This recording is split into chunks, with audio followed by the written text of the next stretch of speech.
থেকে আওয়াজ দিল, তুমি কে গো? এবার হযরত আয়েশা রাদিয়াল্লাহু তাআলা ডাক দিয়ে বললেন, মা গো, আমি অনেক দূর থেকে এসেছি, আমি অনেক দূর থেকে এসেছি। বলে কেন, কি ব্যাপার? বলে আমার নবীজির কদমের মধ্যে একটা সালাম দেওয়ার জন্য। আম্মা জান আয়েশা সিদ্দিকা রাদিয়াল্লাহু তাআলা আনহা ডাক দিয়ে কয়, বাবা রে,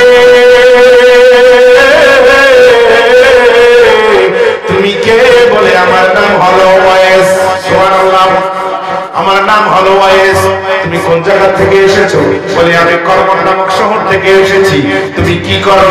বলে আমি তেমন কিছু করি না, দিনের বেলায় কয়েকটা গরু ছাগল ভেড়া বকরি দুম্বা রয়েছে, এই ভেড়া বকরি দুম্বার কাজ করি, আর বাকিটা সময় দুনিয়ার কোন মানুষদেরকে ইবাদত করি। এই ইবাদত করাটা দুনিয়ার মানুষকে দেখাই, আমি করাটা পছন্দ করি না।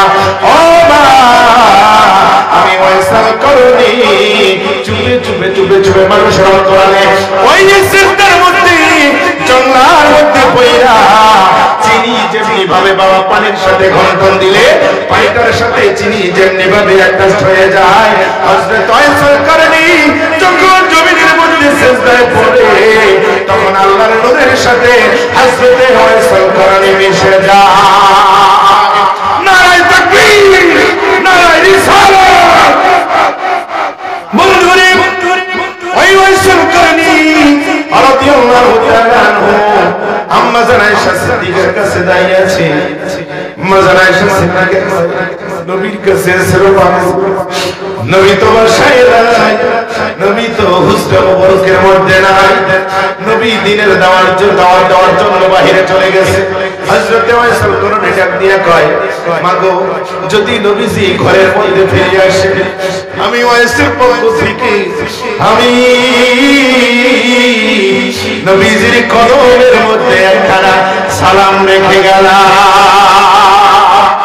বাড়ির মধ্যে চলে গেল, হে কাকুটিয়া এলাকার বন্ধু রে, যখন বাড়ির মধ্যে ওয়াইসাল করনি চলে গেল,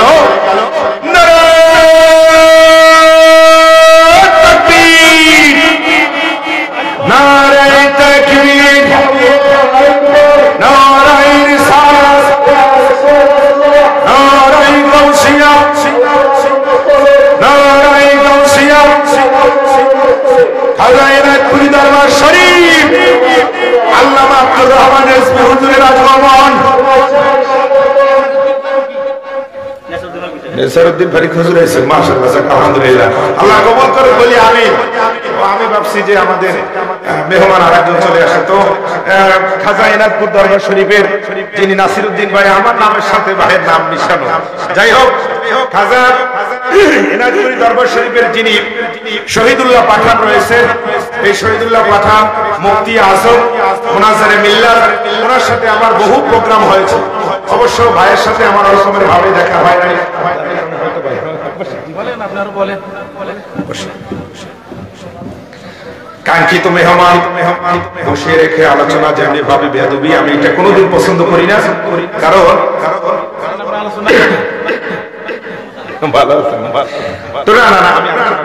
আপনি করবেন, ওই সময় নষ্ট করে আমার একটু ঠিক করার অভ্যাস নাই।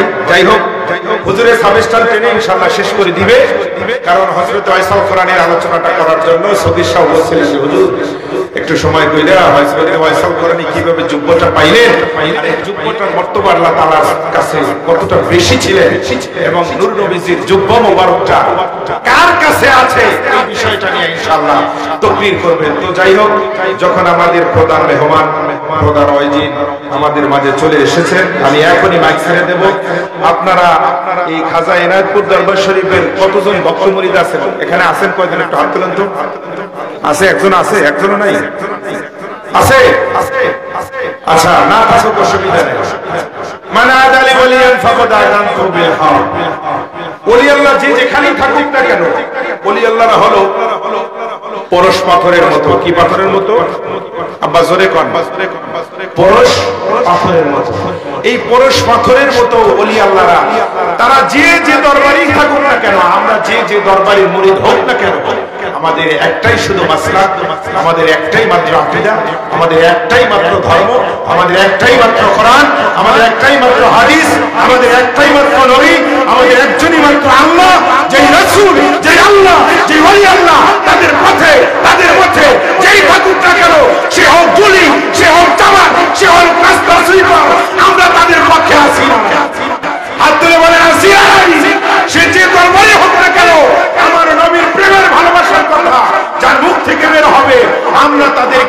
মাথার তাজ হিসেবে সম্মান দিব। কথা বলেন ঠিক কি? নবীর সম্মান, নবীর ইজ্জত, ওলি আল্লাহদের পায়রবি, ওলি আল্লাহদের ইজ্জত যার মধ্যে নাই, সে যত বড়ই আলেম হোক না কেন, আমরা তাদেরকে সাপোর্ট করব না। এদেরকে আমরা বাতিল বলে জানি, বাতিল বলে ঘোষণা দিব। এদের সাথে আমাদের কোনো সম্পর্ক হতে, কথা বলেন, হতে পারে না। আল্লাহ কবুল করুক, সকলে বলি আমিন। বিদেশি প্রবাসী যারা রয়েছেন তাদের জন্য দোয়া করবেন। এরা অনেক টাকা পয়সা দিয়ে আজকে মাহফিলকে সফল করার জন্য অনেক টাকা পয়সা অর্থ করে দিয়েছেন। আমার ভাই মোহাম্মদ সলিহ সাহেব, তিনি প্রত্যেক বছর এই মাহফিলটা করেন। না জানি কোন দিনের মাহফিলটা, কোন বছরের মাহফিলটা আল্লাহর দরবারে কবুল হয়ে যায় সেটা আমরা জানি না। তবে আজকে আমার মন বলতেছে হুজুর সহ আব্দুর রহমান রিজভী সাহেব হুজুরে তিনি আসবেন, দোয়া করবেন, মুনাজাত করবেন, ইনশাআল্লাহ আমাদের মাহফিলটা আজকে আল্লাহ সুবহানাহু ওয়া তাআলা হয়তো কবুল হয়ে যাবে।